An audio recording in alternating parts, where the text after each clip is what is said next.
புனித மார்க் எழுதிய நற்செய்தியிலிருந்து வாசகம். அதிகாரம் 1, இறை வார்த்தைகள் 1-8 முடிய. கடவுளின் மகனாகிய இயேசு கிறிஸ்துவை பற்றிய நற்செய்தியின் தொடக்கம். இதோ என் தூதனை உமக்கு முன் அனுப்புகிறேன், அவர் உமக்கு வழியை ஆயத்தம் செய்வார். பாலை நிலத்தில் குரல் ஒன்று முழங்குகிறது, ஆண்டவருக்காக வழியை ஆயத்தமாக்குங்கள், அவருக்காக பாதையை செம்மையாக்குங்கள் என்று இறைவாக்கினர் எசாயாவின் நூலில் எழுதப்பட்டுள்ளது. இதன்படியே திருமுழுக்கு யோவான் பாலை நிலத்துக்கு வந்து பாவ மன்னிப்பு அடைய மனம் மாறி திருமுழுக்கு பெறுங்கள் என்று பறைசாற்றி வந்தார். யூதேயாவினர் அனைவரும் எருசலேம் நகரினர் யாவரும் அவரிடம் சென்றனர். தங்கள் பாவங்களை அறிக்கையிட்டு யோர்தான் நாட்டில் அவரிடம் திருமுழுக்கு பெற்று வந்தனர். யோவான் ஒட்டகமுடி ஆடையை அணிந்திருந்தார், தோல் கச்சையை இடையில் கட்டியிருந்தார், வெட்டுக்கிளியும் காட்டு தேனும் உண்டு வந்தார்.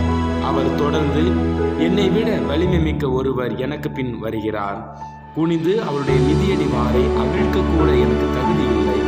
நான் உங்களுக்கு தண்ணீரால் திருமுழுக்கு கொடுத்தேன், அவரோ உங்களுக்கு தூய ஆவியால் திருமுழுக்கு கொடுப்பார் என்று பறைசாற்றினார். ஆண்டவர் வழங்கும் அருள்வாக்கு. இறைவனுக்கு நன்றி.